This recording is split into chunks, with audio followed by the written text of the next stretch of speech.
Alors ça, les gars, je pense qu'il n'y a absolument personne qui l'a vu venir, honnêtement, les gars. Après le match contre l'Atlético, je vous dis la vérité, les frères, on a tous vu le PSG déjà qualifié, les frères. On s'est dit, c'est bon, ça va être une formalité contre Botafogo, contre Seattle, c'est bon, c'est réglé. Jamais de la vie, on aurait imaginé que... Je vais même pas dire que le PSG perde, mais que le PSG ne gagne pas contre Botafogo.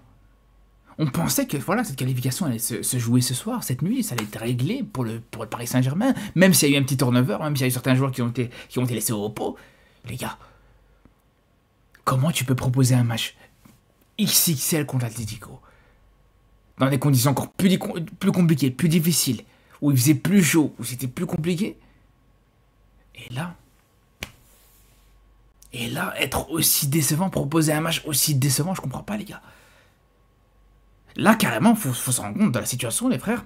Là, le PSG s'est mis vraiment sous pression là, pour la dernière journée. Heureusement, tu tombes contre Seattle, peut-être l'une des pires équipes de cette Coupe du Monde des clubs. Sinon, ça aurait été compliqué, là. Sinon, ça aurait été vraiment, vraiment compliqué, là parce que faut se rendre compte d'une chose, c'est que les Parisiens, là, ils vont devoir sortir la calculette et devoir calculer, ouais, si on gagne, si on prend 3 points contre Seattle et que l'Atlético perd, etc. Les gars, ils avaient fait le plus dur. T'as fait le plus dur dans cette phase de poule, t'as tapé l'Atlético 4-0. Comment tu peux perdre ce match contre Botafogo? Alors les gars, je vous le dis, pour moi, il y a deux explications. Il y a deux explications qui sont très simples. Déjà, premièrement, les gars, je pense qu'il y a certains joueurs qui ont pris ce match un petit peu à la légère. Je pense qu'il y a certains joueurs qui ont sous-estimé cette équipe de Botafogo. Ça, c'est une première chose. Mais il n'y a pas que ça. Il y a aussi certains joueurs qui ont tout simplement pas le niveau de cette équipe du Paris Saint-Germain, les frères. Certains joueurs qui ont des très très grosses limites. Pour se faire mettre en difficulté à ce point-là contre Botafogo, les frères. C'est pas normal. C'est pas normal du tout. Et je pense par exemple, pour moi franchement, il y a deux joueurs que j'ai envie de pointer du doigt, à commencer déjà par Beraldo. Le match de Beraldo, les gars, mais c'est une dinguerie. C'est une catastrophe, les frères. Un match exécrable. Déjà, sur le but, bien sûr qu'il a, sa grosse part de responsabilité sur le but de Botafogo, c'est clair et net.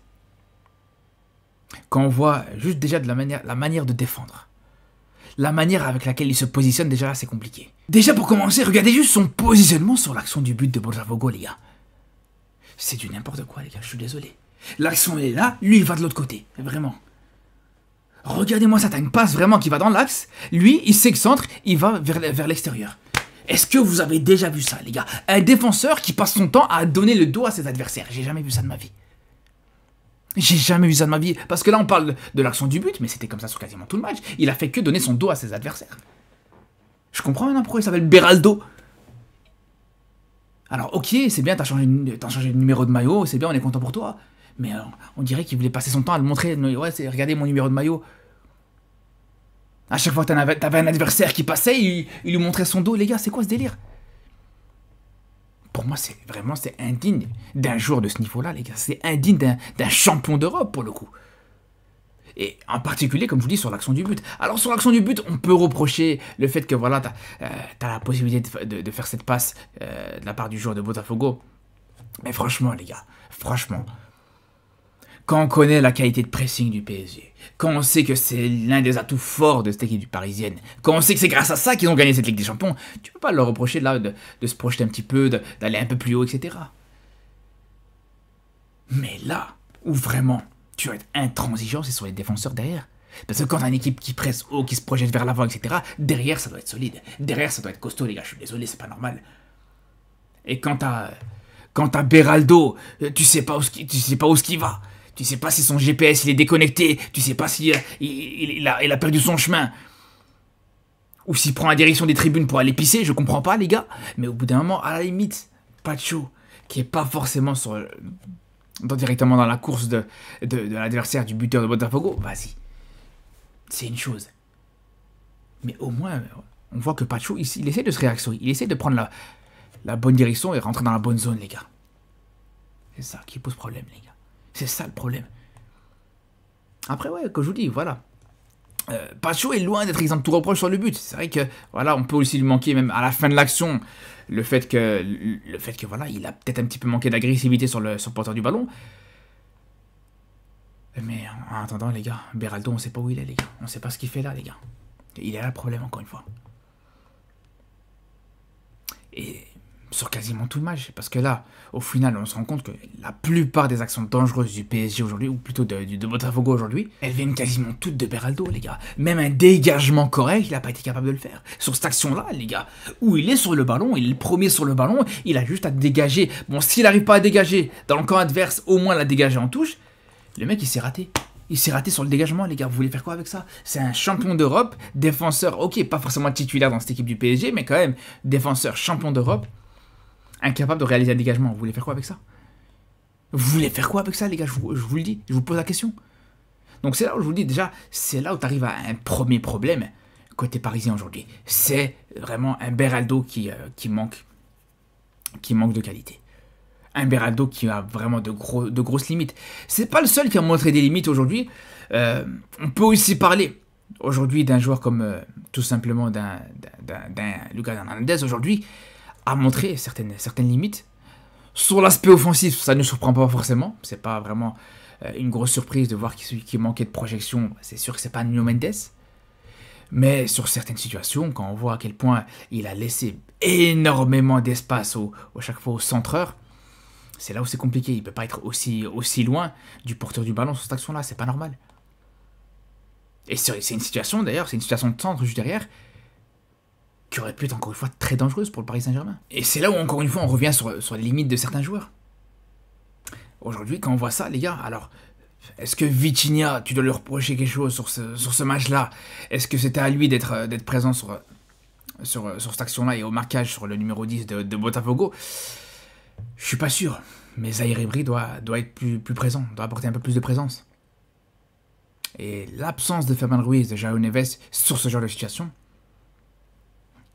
a été un vrai manque pour le Paris Saint-Germain, parce que là, le numéro 10 de Botafogo, c'est lui qui gagne le duel, qui est absolument tout seul sur ce centre, et qui est juste derrière, voilà, heureusement, il a manqué de puissance sur cette tête, et qu'en face de lui, tu as quand même un Donnarumma qui reste un très grand gardien, mais sinon, ça aurait pu être une note beaucoup plus salée, les gars, je vous le dis.